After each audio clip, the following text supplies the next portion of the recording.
Olá, boa tarde, turminha do quinto ano.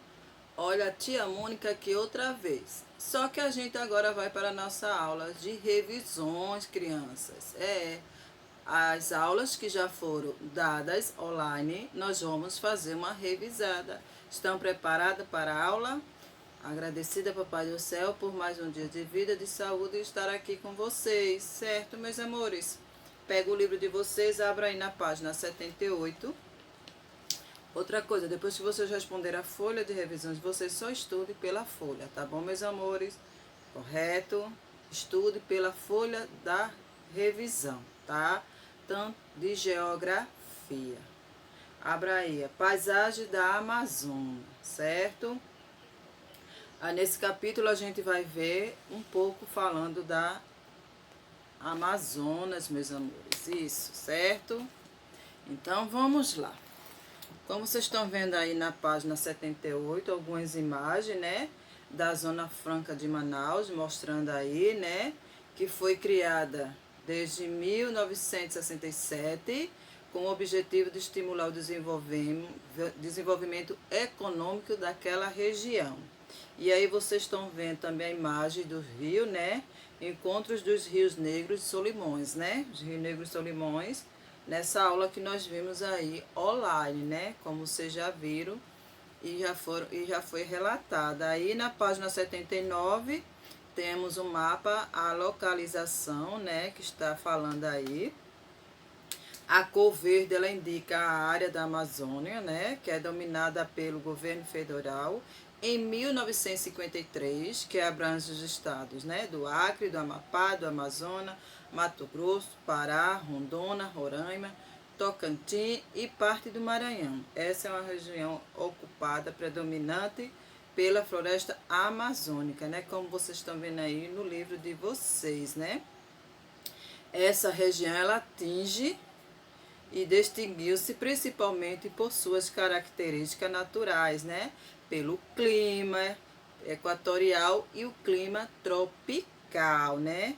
O quente e o úmido também, né? E pelos rios caudalosos e pela diversidade da vegetação da flora e da fauna.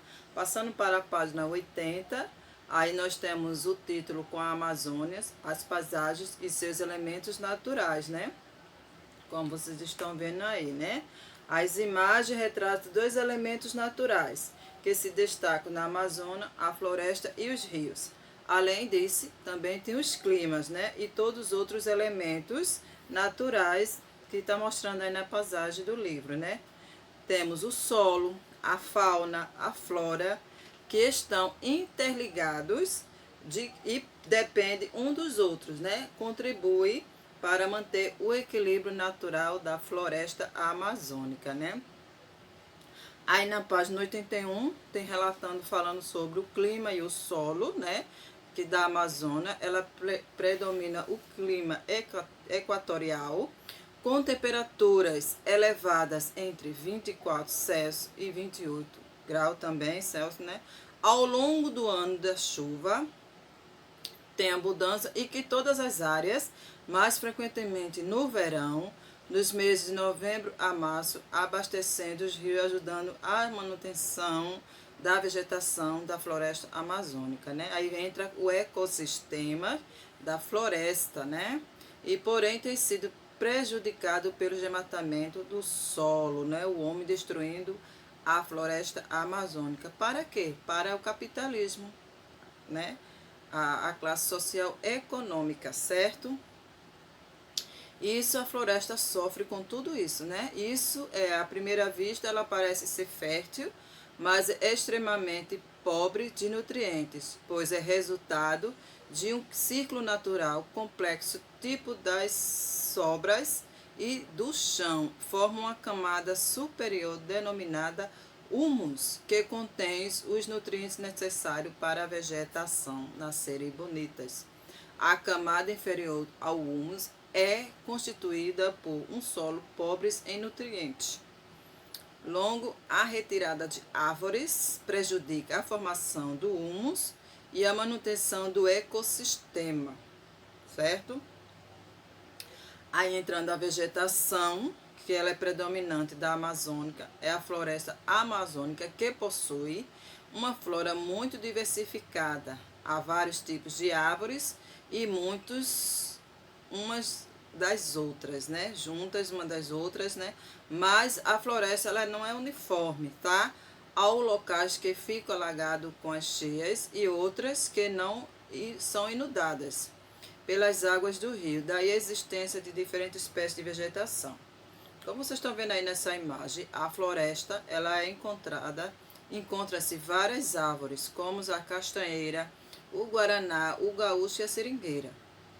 Há também a planta Vitória regias, planta aquáticas típica da região, encontrada nos rios, que pode atingir até 1,80 m de diâmetro, né? Como vocês veem aí, a Vitória regia em Rio Manaus, né? E sem falar, né, no folclore que tem falando sobre a Vitória regia. Passando para a página 82, vamos falar da fauna, que é a maior riqueza da floresta, é a biodiversidade, ou seja, a diversidade da flora e a fauna que nela vive de acordo com os dados do IBAMA, né? O Instituto Brasileiro do Meio Ambiente e dos Recursos Naturais Renováveis. Há mais milhares de espécies de insetos e cerca de 3 milhões de espécies de peixe, 950 espécies de pássaros catalogados e mais jacarés, sucuris, jiboias, arraias, tartarugas, antas, macacos, onças pintadas, onças pardas e onças pretas. Como vocês estão vendo aí na imagem do livro de vocês. Aí vem a floresta como recurso, né? Quais são os recursos que podemos tirar da floresta? Os povos indígenas foram os primeiros habitantes do Brasil. Não se sabe exatamente quando eles chegaram, mas sabe-se que foi há milhares de anos, muitos antes dos europeus aportarem na costa brasileira no final do século XV. Há indícios de presenças indígenas na Amazônia que datam de cerca de 12 milhões de anos. Foram encontrados pontas de lanças, cerâmicas, pinturas e paredes, vestígios que indicam a diversidade dos povos que habitavam naquela região. Os povos indígenas na Amazônia sempre estabeleciam, junto com a floresta, uma relação de dependência e respeito. Retiravam de elementos para sobreviver e era ali que caçavam coletas frutos para sua sobrevivência de alimentos, né? Dos alimentos naturais extraíam para pintar, né? Os corpos materiais para construir suas moradias, ferramentas, matérias-primas para fabricar instrumentos musicais, panelas, né? As panelas de barros. E durante muitos séculos, a floresta amazônica foi manejada por esses povos indígenas. Não se sabe quando foi que esses povos chegaram ali. Sabe que foram encontrados vários vestígios, né? A partir do meado do século XVI, depois do século XV, a atual Amazônia, região onde está a maior parte da floresta amazônica, começou a ser ocupada por europeus vindos de Portugal, né? E os espanhóis também, os holandeses, a França e a Inglaterra. E foi naquele tempo, a maior parte eram todos portugueses, né? Que como os europeus procuravam sempre se estabelecer colônias entre terras distantes de Portugal. Aí passando para a página 85, vamos ver a ocupação da floresta amazônica, que durante os primeiros séculos foi ocupada pelos europeus na Amazonas. A relação entre os seres humanos com a floresta sofreu vários tipos de mudanças, né? Com certeza. E também que os portugueses, eles viam a necessidade de ocupar aquela imensa área, né, que era bastante povoada pelos índios. O interesse era muito, né, desses povos europeus, que tentaram manter o domínio sobre as novas fronteiras que iam sendo conquistadas ao passar do tempo. Então houve uma expedição aos rios amazônicos, sobretudo o rio Amazônica, a fim de desmarcar território. Foi criar povos e construir os fortes para não invadirem, né? Para proteção e missões religiosas, né? Foi aí que entrou a catequização, né? que o padre jesuíta, né? Os padres jesuítas entraram e formaram a catequização, ensinando os índios o cristianismo, certo? Foi daí que tudo começou, a religião. Alguns colonizadores começaram também a explorar os recursos da floresta para acumular riquezas. Muitos produtos da floresta têm um grande valor na Europa, como o cacau, o guaraná, a castanha do Brasil, que era extraído desde o século pelos povos indígenas e passaram a ser comercializado pelos europeus com a intenção de obter lucros. Depois de tudo isso que aconteceu, aí entrou a borracha. De 1870 a 1910, o Brasil foi exportado de borracha do mundo inteiro. Esse produto era feito com látex, suco viscoso e leitoso, retirado da seringueira. Essa árvore era encontrada apenas em algumas áreas das Amazonas, especialmente no atual estado do Acre. A borracha passou a ter grande valor em vários países na primeira década do século XX, certo? Depois disso veio a produção do comércio de borracha, que favoreceu o crescimento da cidade amazônica, né? Nessa época em que a extração de borracha era uma das atividades mais importantes da classe econômica dos imigrantes, principalmente daquela região do nordeste do país. Correto, meus amores? Aí, a partir de 1912, a produção da borracha brasileira passou a sofrer a concorrência da produção asiática, depois que países europeus estabeleceram colônias no continente asiático, né? Aí houve, além disso, também teve o látex, outros produtos que são extraídos da floresta, como a castanha do Brasil, o guaraná e o açaí. Né? Essas atividades não comprometem a floresta, já que não requer desmatamento nem queimada, mas sendo executada de modo sustentável, respeitando a natureza. Aí, passando tudo isso, viemos a aula das reservas extrativistas, né? Que foi no ano de 1985, ocorreu em Brasília, Pernambuco, o primeiro encontro nacional de seringueiro da Amazonas. Os seringueiros ali reunidos reivindicavam a atenção das autoridades para seus direitos, necessidade e interesse também, tá? Para mostrar ocupação com o desenvolvimento social e econômico da Amazônia. Eles defenderam a criação das reservas extrativistas e preservando a floresta, né? Também no cujo uso seria controlados vistas especiais pertencentes ao governo federal, né, pelas associações comunitárias de seringueiros, né?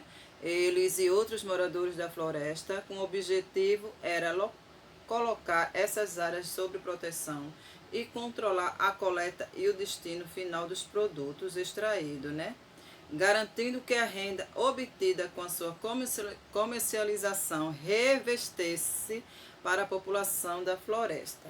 Saindo da reserva, né, falamos também de um rapaz que é bastante conhecido, foi bastante conhecido, Chico Mendes, que nasceu em 1944, né, na cidade de Chapuri, no Acre, na década de 1970, tornou-se porta-voz das populações tradicionais amazônicas que se opunham aos grandes projetos da agricultura, pecuária e mineração que desrespeitasse a natureza, né? O nosso saudoso Chico Mendes. Aí falando da página 91, madeira, agropecuárias e conflito pela terra. Foi acontecido isso no ano de 1960. Alguns políticos foram adotados pela Amazônica, o Brasil estava sob uma ditadura militar e a floresta passou a ser considerada uma região importante estratégica. As fronteiras precisavam ser vigiadas e imensas áreas verdes precisavam ser povoadas e assim esse território estaria mais seguro, né? A criação da Zona Franca de Manaus, né, no ano que aconteceu, no ano de 1967, né? Exatamente. Passando para a página 94. O desmatamento e suas consequências, né? Foram vários fatores que levaram ao desmatamento da floresta, o aumento das áreas agrícolas, o avanço da indústria, a construção hidrelétrica e a construção de estradas, destruindo a Amazônia para construir esses objetivos da classe econômica. Saindo dali, aí vemos para o efeito estufa, o que se deu tudo isso, né? A retirada das árvores, né? As mudanças da temperatura no ar aconteceram muito, né?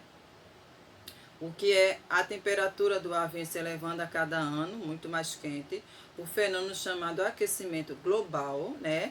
Que para nós entendermos melhor, né? Aí vamos entrar na etapa do efeito estufa, que é um fenômeno muito importante para a manutenção da vida no planeta, né? Aí o ar atmosférico é composto de diferentes elementos, entre eles diversos gases, né? Que se deu ao efeito estufa. Aí os gases originados das queimadas da floresta que prejudicam o nosso ar, né? Com a elevação de temperatura, o gelo que está no alto da montanha, nas calotas polares, pode derreter, fazendo aumentar o nível das águas dos mares e oceanos. É isso mesmo que vocês estão escutando. Aí, saindo da página, vamos para a página 102, 103, né? Como então vocês relataram aí tem uma música de Luiz Gonzaga, né? Asa Branca, né? Que foi o último texto que nós passamos nessa quarta unidade, né? Eu pedi para vocês fazerem. Tá bom, criança? É tudo isso que acabamos de rever. Se vocês não entenderam, vocês voltam o vídeo novamente. E qualquer coisa, para tirar dúvida, podem entrar em contato comigo. Um beijo imenso da tia Mônica.